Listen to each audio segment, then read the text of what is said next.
Well, I'm really happy to introduce Ruzica. Is that right? Excellent. Turns out I've been mispronouncing her name for years, so I apologize for that. That's perfectly fine. Everyone does. So Ruzica is at Yale at the moment. She's done a lot of really exciting work in the past on decision procedures and automatic sort of automated proof systems. She's doing something which is kind of interesting, which is sort of maybe moving away from kind of like sort of more sort of verification in the abstract towards kind of like more systems verification. And I was obviously delighted to hear this because this is precisely the sort of thing that we love. And so I think she's going to talk about a couple of really exciting topics today. So please take it away. Thank you very much, and thank you for having me. So it's my first time visiting Galois, and I wanted to do that already for a couple of years, because a couple of years back I had an undergraduate who did internship here, and he was very, very exciting. And when he returned, it was for him like, wow, how great it was here. So I'm glad to be here, and thank you for having me. And actually, that's an old picture, maybe one of the first pictures when I started my PhD, and that was still back in the time when I was working on deduction-based synthesis procedures, and mostly like this reasoning about various logics, like logics that you could reason about data structures like multiset sets. And then later on, when I moved to Yale, I get a group of great guys who were actually interested more like, yeah, this is all interesting, decision procedures are nice, but we are more system inclined. So that's actually what has happened, that now I'm standing somewhere in between. I'm applying formal methods to topics which are traditionally considered in the system research.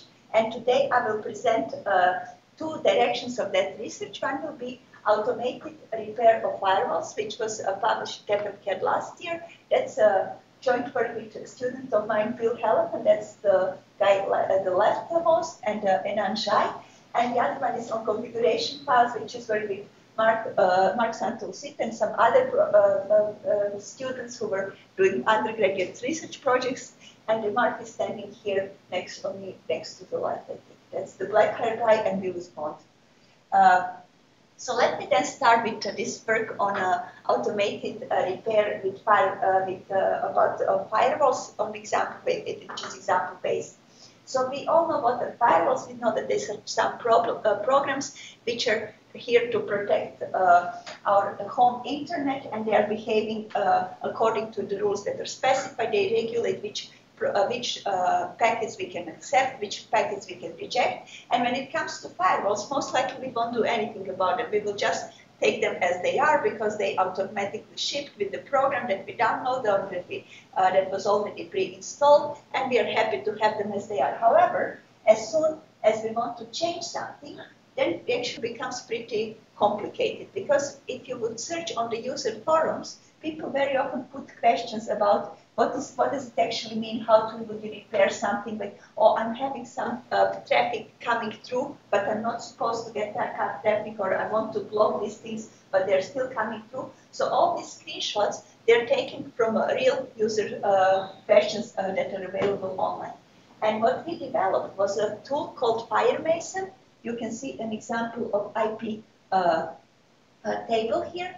And this tool is not only working on to verifying firewall, but it also works also that it will repair. By verification, we mean you can ask, okay, here is my firewall. Will it actually be able to accept this packet for this address, or will it reject it? So those things you can ask, and you can verify with that respect. However, when you also want to say, look at what is happening. I have this firewall, and I'm accepting certain packages, but I would like to reject them. So this you can provide as an example, and then you want to repair that. And there were many work done on the firewalls. I want verification. I have slides at the end if you would like to know more. But like what is new here is that we can actually really cover features that were not handled before for verification, and we are we're the first tool that can actually also handle automated repair. And when it comes to the firewalls, I guess you all know what it is. It's a collection of ACLs, or access control lists. Each of them consists of the rules, and the rule will actually have criteria saying like, okay, here is a package coming from this IP address or something else, and then action, which means what you should do afterwards. For example, you could accept this package, or you could just drop it, or you could jump to next ACL where we will follow the other rules. So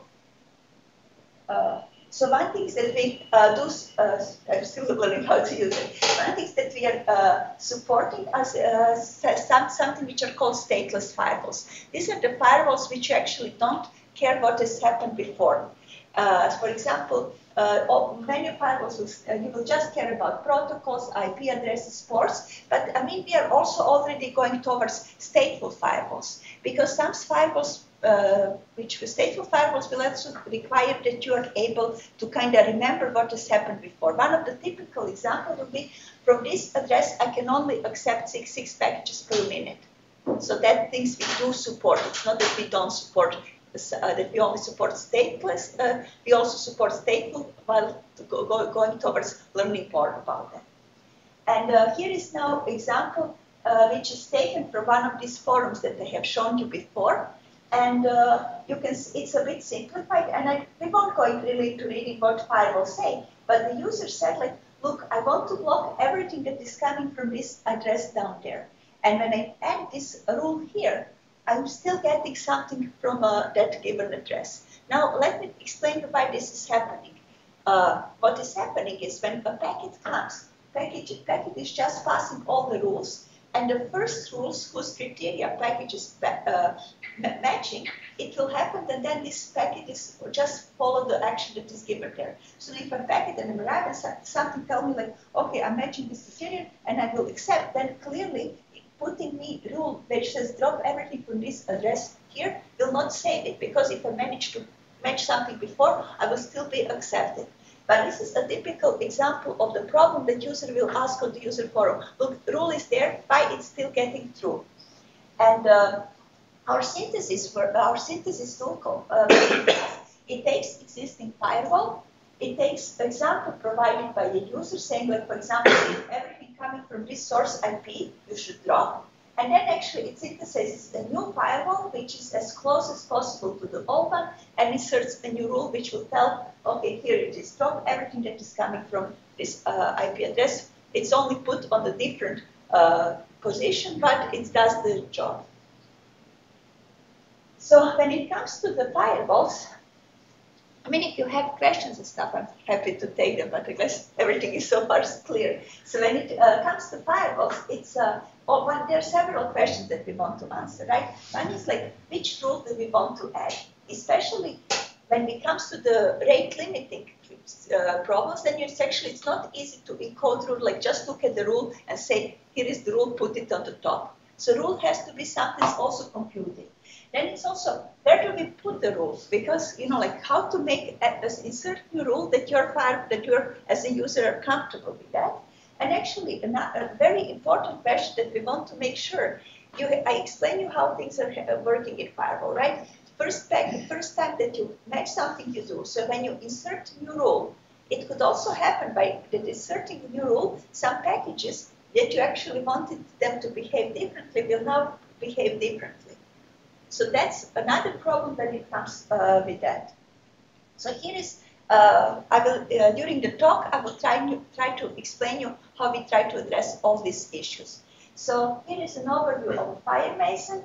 As you can see, you have original firewall, you have examples provided by user, and then what we do first, we check whether these examples are consistent, then we generate a rule, and then we have this repair algorithm, which is just inserting on a very high level, it's inserting generated rules, new rules into ACL. And then we produce to the user a repaired firewall.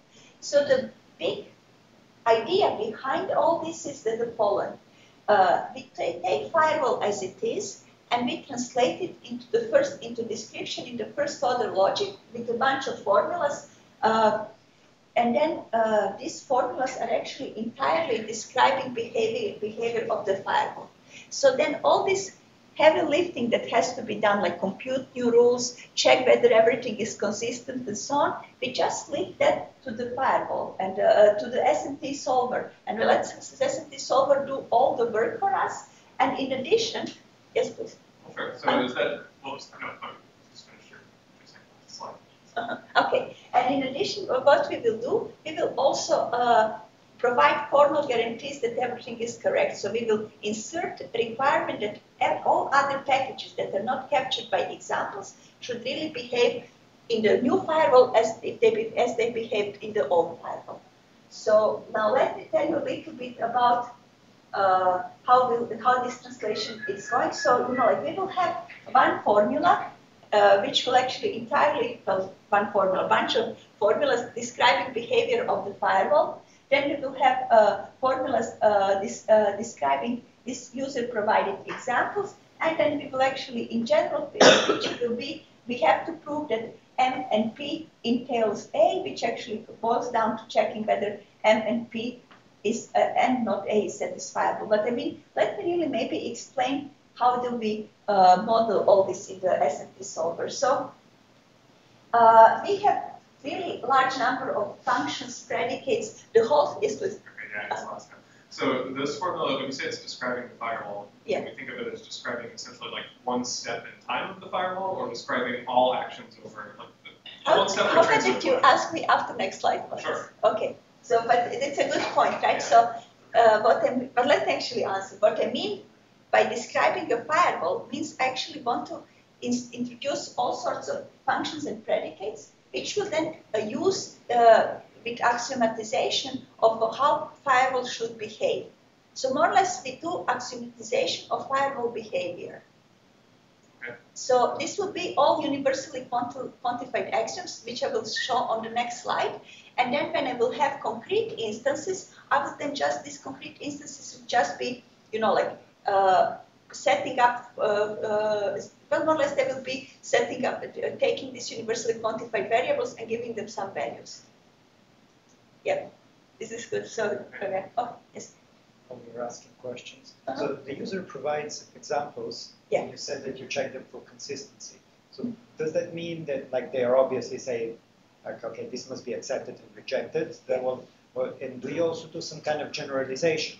Where if I say I want this address and this address, well, you yeah, that's a very good question, because there we had a long discussion what is the right approach. Because see, this is like repair by example, which is somehow like opposite of synthesis by example. In synthesis by example, you want to provide, let's say, one or two examples, and which are very illustrative, and then I want to say, oh, I got what you mean. Then, like from what your example, I will generalize that and try to get as, as generic, as generic and yet program as possible, but, that really corresponds to your examples. Here we were actually thinking differently. When you say, I want to reject everything coming from your IP address and maybe from his, I actually probably don't want to say, I want to reject everything coming from this side of the room. I mean, because we do support that. We have, in our language, we have a star character where you can say everything coming from that part. But we don't try to, in an example, you can say, I want to reject everything coming from this part of the room. But we don't, if you tell me I want to reject everything from you and everything from Mike, that actually means I want to reject everything coming from you, nothing else. But so is it then related to that? Is it a conflict if I want to say, reject everything from this side of the room and accept Mike's one? Just a second. You know, when there's kind of overlap. that will be considered. That will be considered. Let me see how we can express this. If you tell me accept everything from this room, from this side of the room, and I will say but reject from Mike, I will report that there is inconsistency. Okay, that will definitely happen. But now I'm trying to figure out, can we express this in a current state of the language, everything but. I mean, it's easily doable. That goes without saying. It's definitely easily doable. I'm just not sure whether our language supports that. Just that it seems that with IP tables, the reason of these mistakes are exactly these sort of situations Yeah. where you want to have a general rule, but override it in some other case. And Yes. That's. I mean, that's the fact is that usually you have general rule, but then people provide examples which would be, you know, like exceptions from the general rule. But and definitely it's easily doable to say I want everything but Mike's package. But you know, like I'm just not sure whether our language supports it. But I mean, that's really it's not. It's probably 15 minutes of work to make it support. Yes. Are these firewalls stateful? Yes and no. I mean, they are we are considering examples from that we can examples on which we work are those firewalls which are actually stateless, which with additional requests that they can support package state from the stateful part. They can only support packets per minute right now, but we are looking into how to add more support for statefulness. Anyway, so let me go back. So as I said, like now how to tell you a little bit more and to answer this question, how do we model this? I mean, we will just introduce number of functions predicates, and then, for example, we will say that we have ACL, number will be number of ACLs that we support, so valid ACL will be every ACL that is so numbered, then valid rule, that when some package reaches rule, package reaches the end of the rule. I mean, there's just a snippet of them. And now to tell you, to show you what we have done, for example, this is one of typical axioms. When I say, when I have a package which will reach the rule P, which in a package which reaches the rule P and matches criteria of that rule, then we will actually, that's equivalent to saying that this package is matching the rule. Now, next one will say, well, if I have a rule and I have a valid, I mean, this one ACL, and then I have rule R, and then I have next rule. So I have like two rules, one after each other. And then I have a package which managed to reach rule R, but it didn't match criteria of the rule R. Then I will just say, well, then you should go to then you will be reaching next rule. So more or less we describe whole behavior of a firewall using a bunch of such axioms. And another thing that it comes when it comes to firewalls are jumps.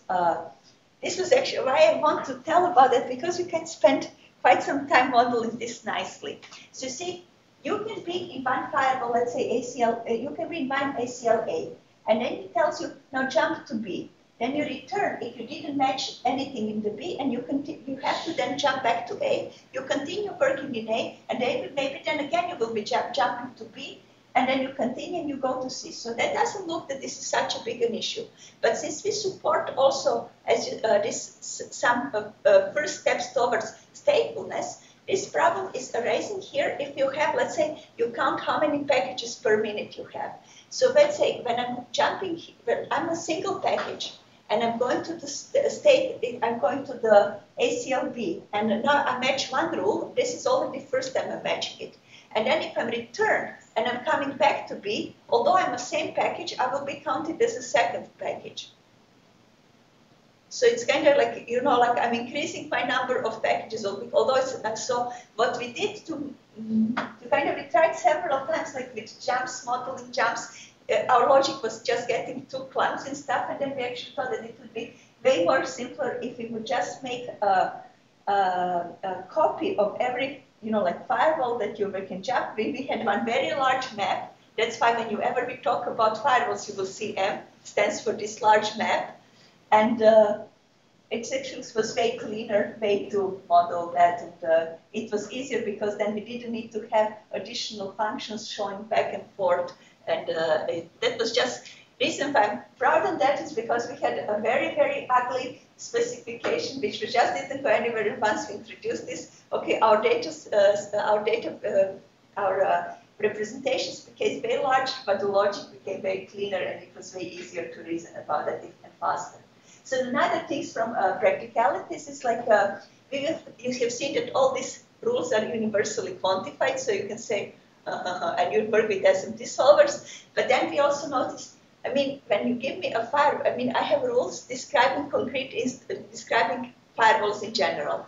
But when you give me concrete instance of firewalls, I just look how many firewalls, how many ACLs I have, how many rules I have, and all this kind of becomes bounded. So it's somehow cheating, but it's working in practice. Yes. So, yeah, I guess that kind of gets to a question I had in mind. So are folks interested, like on the side, are they interested in basically solving a version of that problem that's parameterized? So you say, okay, at this point I have n copies of a network that generalize over all n copies, because at that point you can't rely on just blasting it out to find it.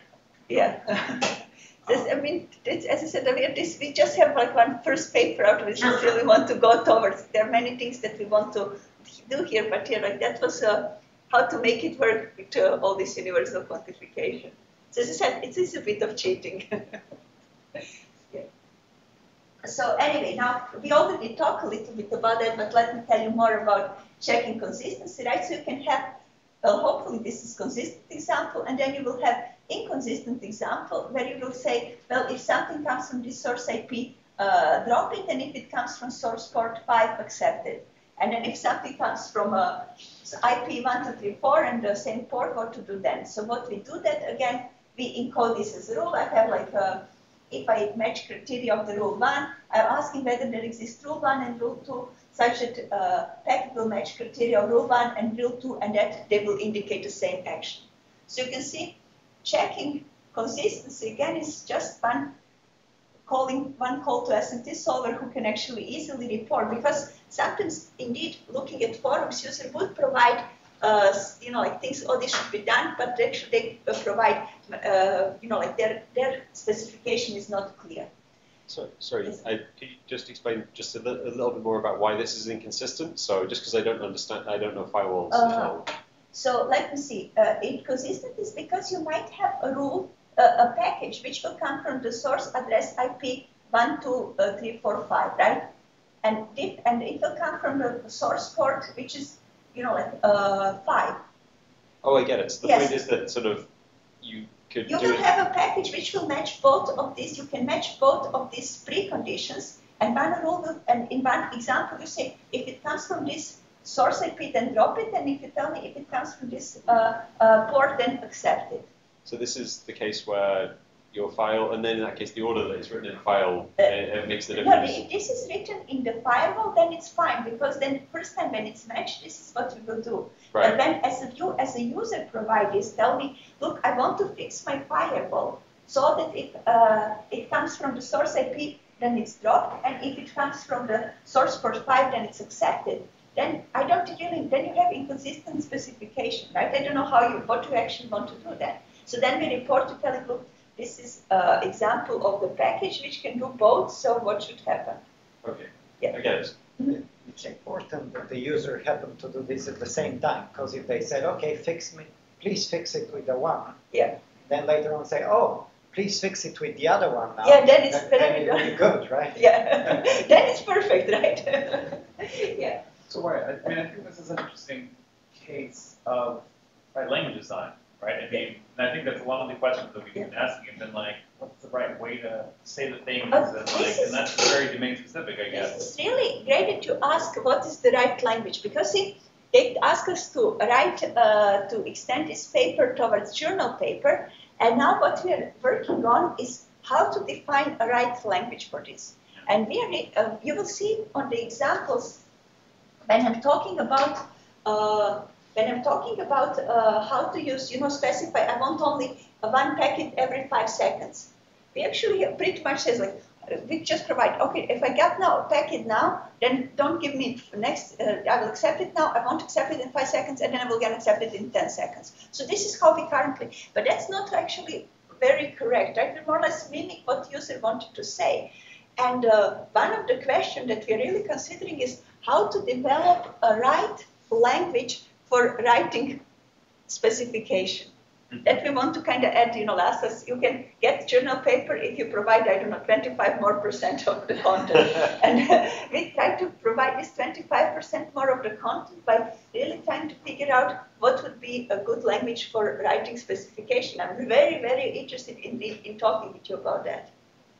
Yeah, because I mean, the problem that you're trying to solve is that the language that exists in these tools is very convoluted and people don't understand it. Yes. Right? I mean, that's really what you're trying to No, solve. exactly, Yeah. right. That's Yeah. very much I agree, right? And again, you all know that if I say like, look, we have a brand new language for writing the firewalls, no one will use that language because I mean that's not what is going to happen, right? So what we are trying to do is really like, okay, let's try to fix when you provide stuff as a user.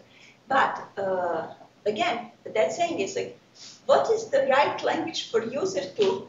I mean, what we did now was, as you can see, we analyzed a bunch of existing, how they're called, Stack Overflow, Super User, and other posts where people like more or less search firewall problem, Google search firewall problem, find them, and then put them, analyze them, and see whether we can deal with them. And then what has happened was like we really read what user provided in English and then put it in some way that we, like in our formalism.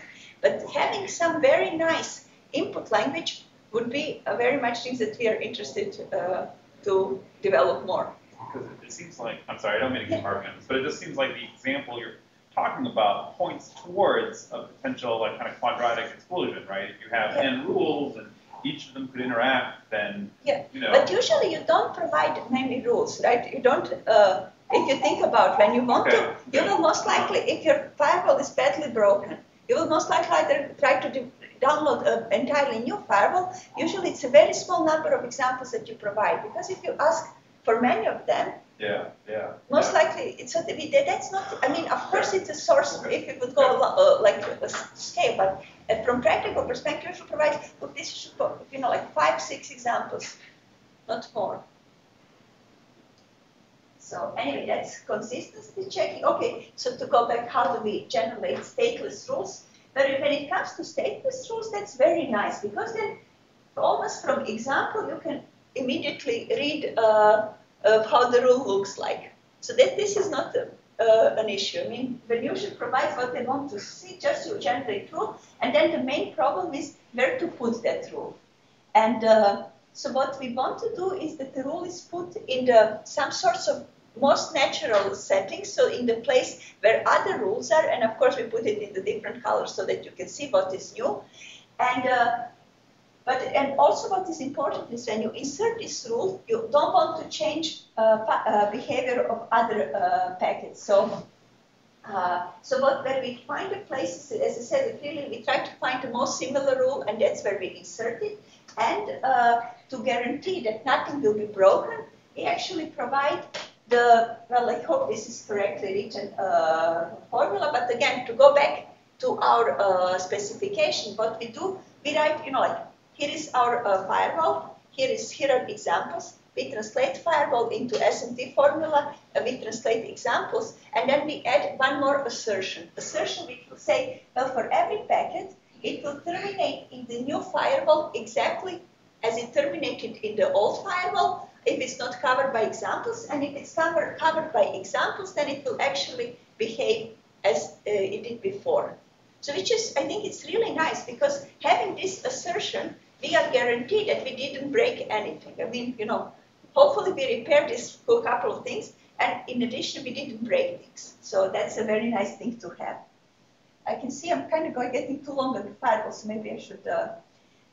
So another thing that I want to also point out is that we also are able to deal with the limit, which actually tells like I can accept, let's say, 6 packets per minute. This is based on a very well-known means that I learned it when I heard about it, algorithm. From 2002, it's called token bucket algorithm. And without actually describing you this algorithm into details, I will show you on the example how it works. So you have, let's say, you can accept 6 packets for a minute, and you have a burst rate of 3 packets. So you can always think about it's very nice description of the token packet, that this burst is actually telling you what is the volume of your bucket. So initially you have 3 packets in your bucket. So when the first packet arrives at the time 5 seconds, that means I will take one unit from the bucket. The next packet arrives at the time 9 seconds, I will take a second unit from the bucket. Now look, when I say 6 packets per minute, that means I can accept every 10 seconds, one package. So now when the next, when it comes time of the 10 seconds, I know I can increase the level of my bucket. Then if at time 16 seconds, I get 2 packets will arrive. I will take 2 things from the bucket. And if something arrives at the time 17, my bucket is empty, which means I cannot match. So which means I already exceed my volume of the bucket and my rate. So I just throw this packet because it didn't manage to match. So this is the idea of this token bucket algorithm, which is used to measure this number of packages that is arriving per minute.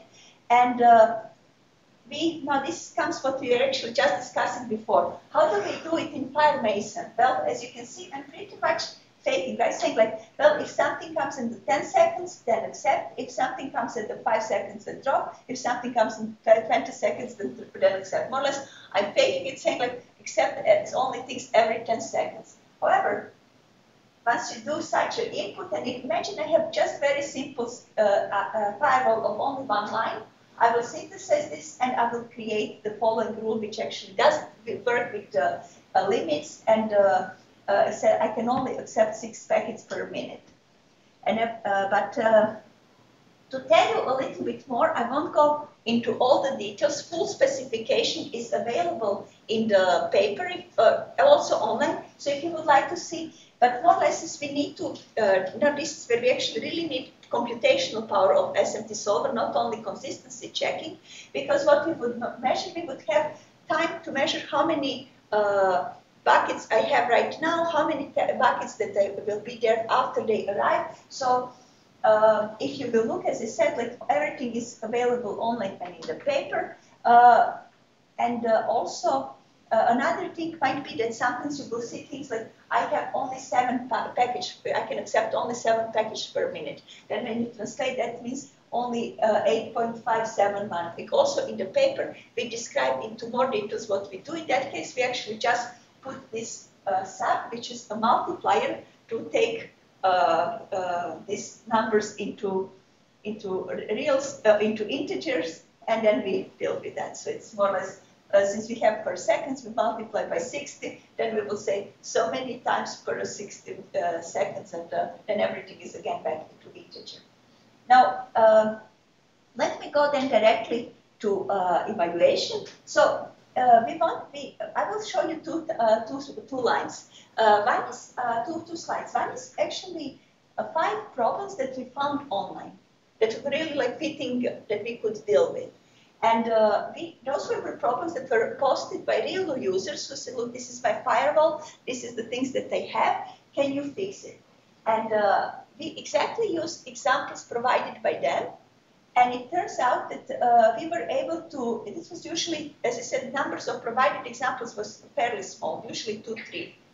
And using this, and sometimes they would be bored because, you know, like we had to state their examples into our format. But what this happened was that we were usually able to repair in a very, very short time. Of course, you can see a spike when it comes to the, it was something with SSH access and the rate limiting, then it took us around 1.5 minutes. But it's still not something that, you know, like you would scream.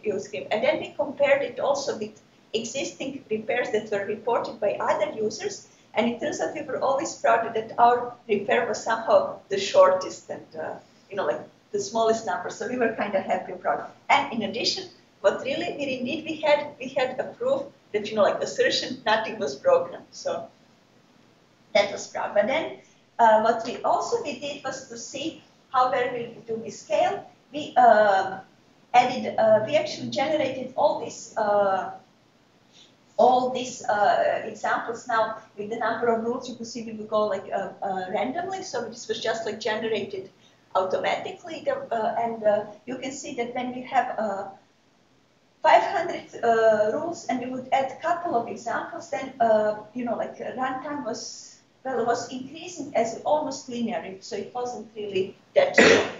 And what else was like one of the questions that we noticed here was that we got was like, if you add more examples, how it will scale. Well, actually, adding more examples doesn't really help, or it does takes a little bit more time, but it's almost the same. So there, I would actually like to stop here with firewalls because I have more exciting work to present. And but let me, before I stop, I would like to. Do you have some questions that I could answer? Please. Well, I'd like to follow up on Eddie's question about the language design. So I think you hit the problem on the head where you said the real issue is understanding. Yeah. Right. So I'm not sure language design will help with that because I think there are two components to it. One is understanding the language in which you describe the rules, but then the other one is actually understanding the whole system. Like the sort of the state machine that the firewall operates on. So maybe also communicating to the user back in terms of examples to help. I mean, I agree, right? That what would you have then? I mean, currently we just have this insert in the different colors so that user can see what is new, but we don't provide any other feedback to the user, but yeah, I mean, some things I can think about. I mean, you say like prepare this firewall with this example, right? Yeah. And then you also provide that. Okay, here are like examples of things, I don't know, packets that whose handling is changed by that. Here. So say now we accept this kind of packet, and now we get this kind of packet. But see, we don't change any other packets besides those covered by example. Everything else stays the same. Yeah, but I'm just trying to sort of follow up on that inconsistency issue that you discovered. Like, if you give two examples that are inconsistent, at the same time you will check and see, okay, like we cannot do this. But if you give them one by one, then it's going to be a different paper. Right. So I'm sort of, guess I'm trying to suggest that communicating changes back in terms of examples might help with that. Sort of understanding the implications of preparing one by one. Or you could just imagine that like the system kind of keeps around, the system administrator just keeps around a set of examples. So instead of just, it's about proper usage, right? So instead of like saying, oh, I'm going to change this firewall with this one example, you would instead say, okay, well, I'm going to add another example to my kind of list of examples or my pattern language or whatever. Yeah.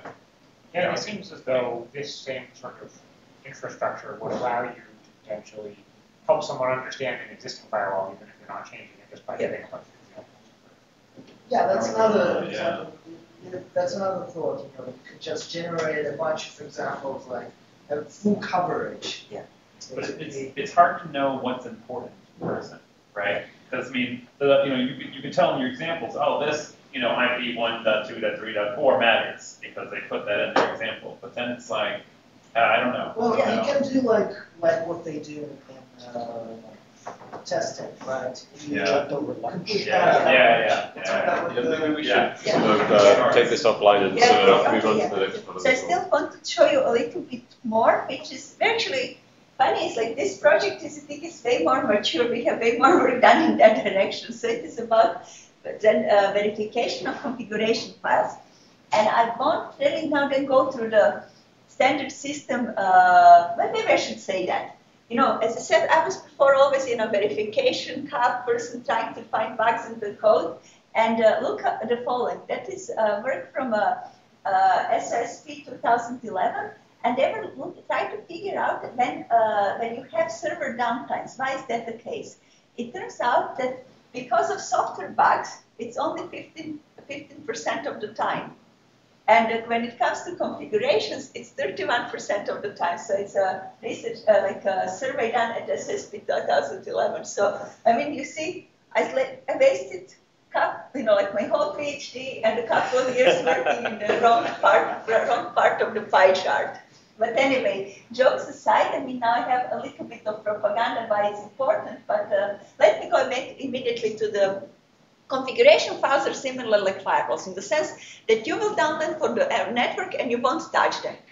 And now, unless you want to change something briefly, and then you want, and then things stop working. And the worst is, maybe they're even working what you believe, but you cannot really observe error, right? I mean, you have perfectly working firewalls that you think it's fine until the moment it doesn't work, right? Similarly, with configuration files.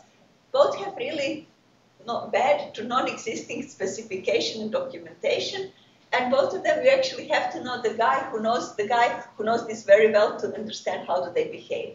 But anyway, so imagine here is one in configuration file setting up Apache and MySQL, and what actually it's again user's example, download it from the network and say like, look, and when I run it, I just get segmentation fault error. Now imagine you didn't change absolutely anything except maybe you were messing here in this part. And when you look at here and you try to figure out why is this error of why is this causing segmentation fault error? Can you say, or yeah, actually it turns out that you actually have to put recode before graphics library. So they have to, one has to be loaded before the other. And fun is, when you will run our tool, you don't actually need to even isolate this error. You will say, here is configuration file, run config C or config V, which now we have even config T. Run it there, and it will tell you, look, there is an ordering error. I expected its extension recode so before MySQL as well. So this is like, this was the error. Another typical error that might appear in configuration files is there is then a standard problem from a standard configuration file downloaded from internet, and then you say, I want to run MySQL, and it just fails to start.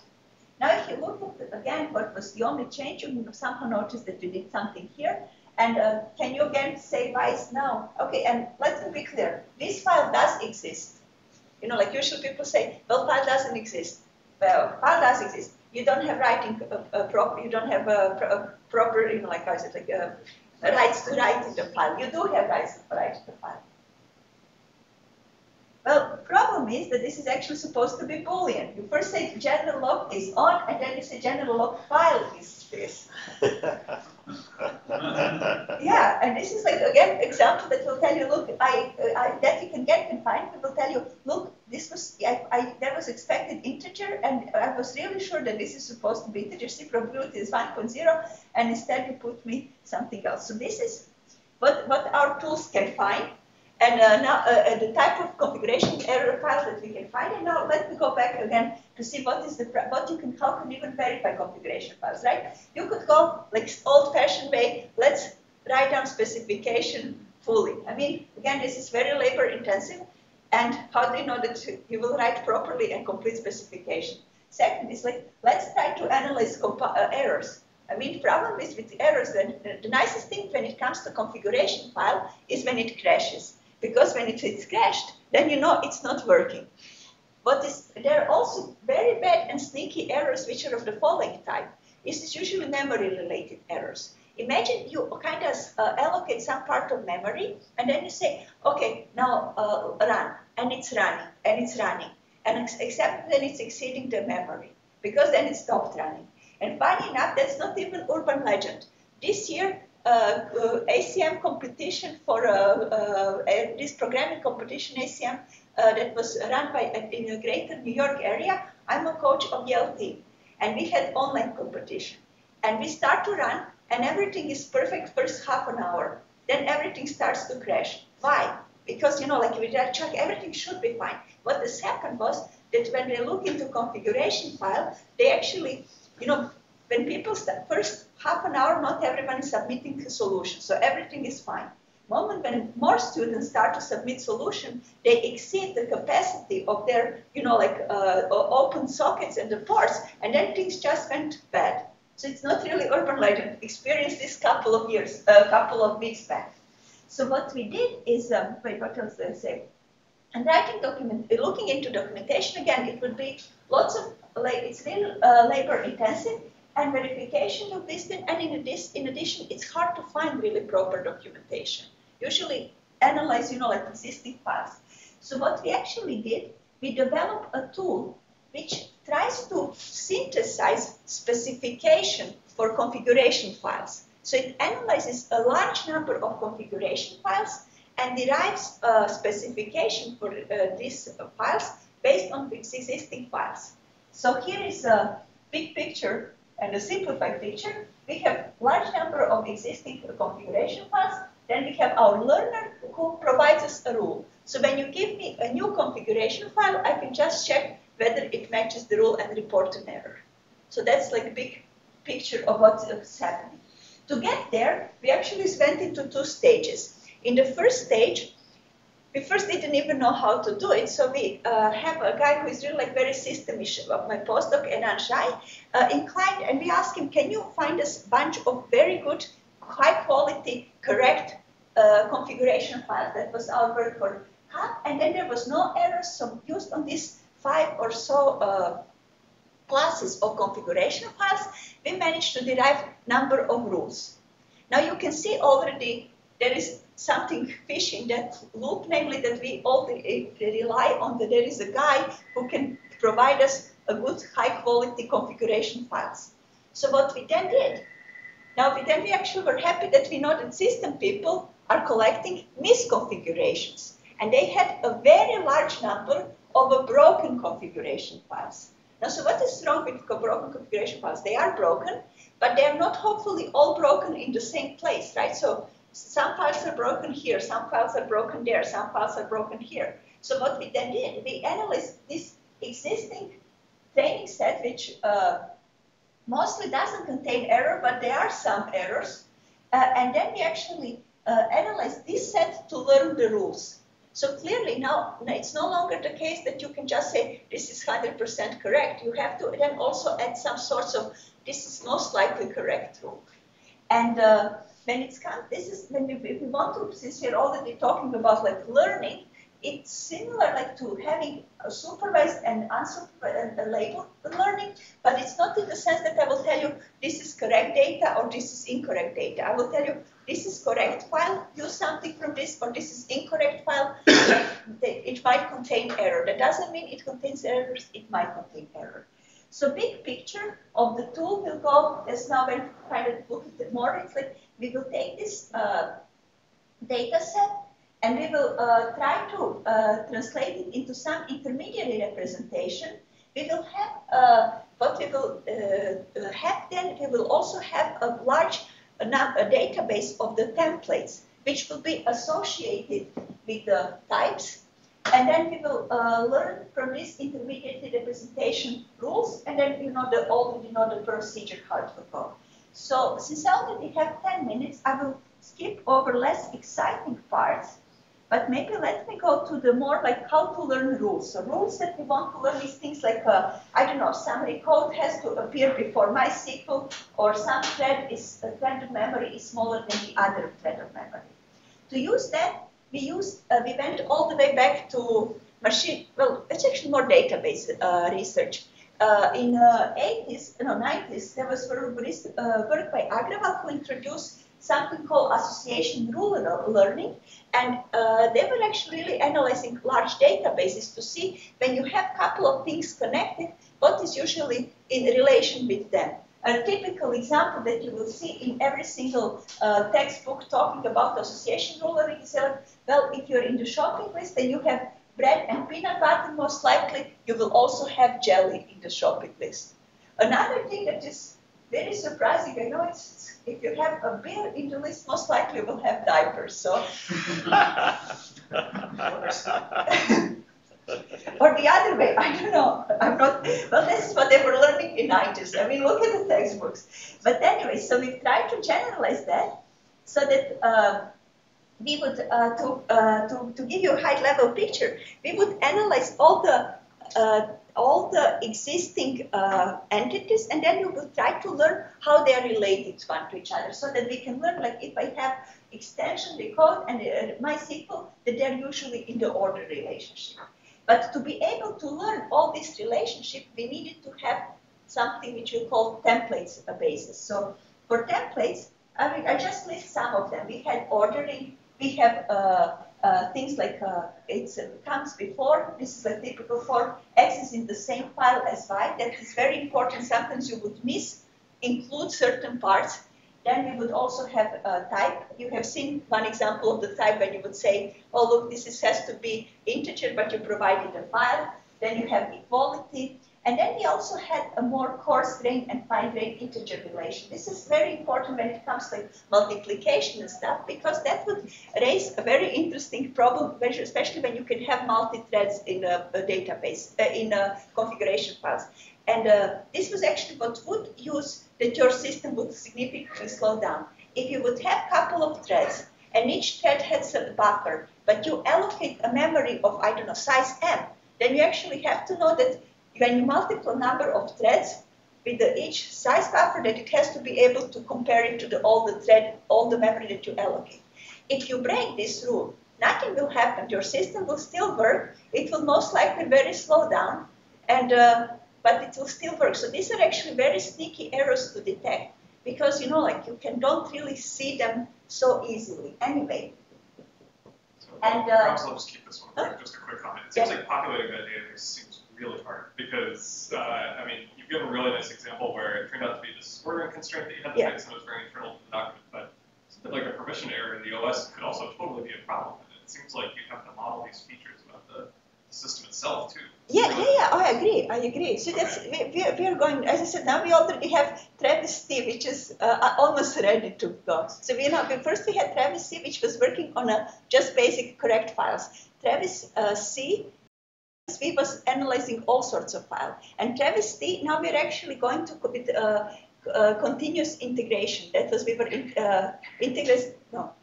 config is a file, config C, config V, config T. And Travis, we're working on the Travis CI, a continuous integration tool, to analyze how things are changing over time. But to analyze there, we also have to collect system information. So, yeah, I mean, but these don't have absolutely, we've not even completed that work, not let alone publish. We were hoping to make it for CAF, but then we say, look, it's good to have something in for UPSLA, right? Anyway, so one thing that was very interesting, because I said that we are very much defined, our templates rely on the typing errors, on the typing constraints. But if you would have looked before, you would have noticed that when you look at configuration files, there's nothing to be typed, right? So then it's the question, how do you come with the type on? And then funny is also, you don't even have same description of the type. Let's say when you want to have Boolean, Boolean can be on, it can be one, it can be true, it can be enabled. So also many things. So then we actually introduce something that we almost called liquid types, but then we don't call it liquid types, we called it, how did we call it? We called it, well, let's call it probabilistic typing, but what we would do, we would when you would see something, let's say on, you would say, well, it can be either on, can be either integer, or it can be either Boolean, or it can be string. Or when you have one can be either Boolean, or it can be string. And then when you analyze a bunch of the existing files, and whenever you have the same variable, let's say foo, you see in how many these variables foo appear as a string, as an integer, and then once you initially collect all the types, so you have a bunch of the types, and then once you're done with an analysis, you can actually conclude what is the type of this string, what is the type of this variable. So we have a whole calculus describing how you conclude concretely type. So anyway, let's go several steps now further, and we learn how to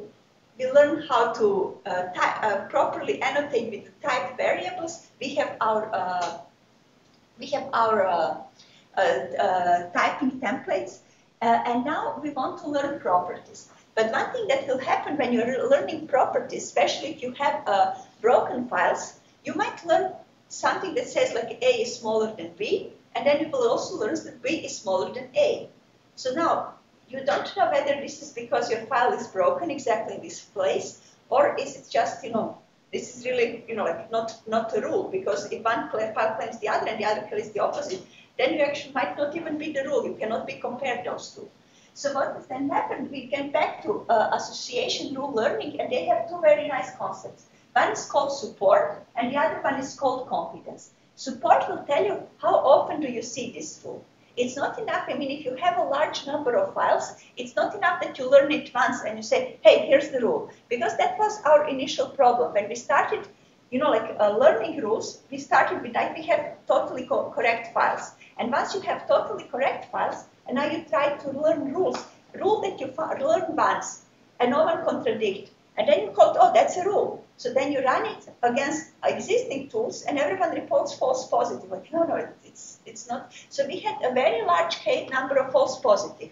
But then when we learned into this support and confidence, was not only enough that you have to see rule correct, and no one contradicts rule, but it also have to appear sufficiently enough. So this is something called support. And confidence is like how often this rule, how confident we are that this rule was true in the training set.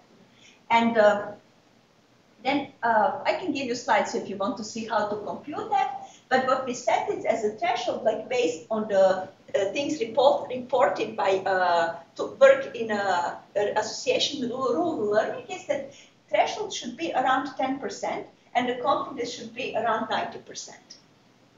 And then having this, we actually learn all sorts of rules, and then we run it. When we actually got a very nice suggestion from one of the reviewers, and then we were really excited about it. The suggestion was like, okay, run it on the real configuration files and see what the users will tell you. And actually we did. So, but before I report on this, so first let me tell you about our training set. We went to this training set that exists from systems as a software engineering community, which contains a bunch of misconfigurations. And then we scraped around 1,000 configuration files from GitHub. Now question, why is 1,000, why not more? Because, like this is when they kind of told us that we cannot allow to use GitHub for next 2 weeks for scraping their data.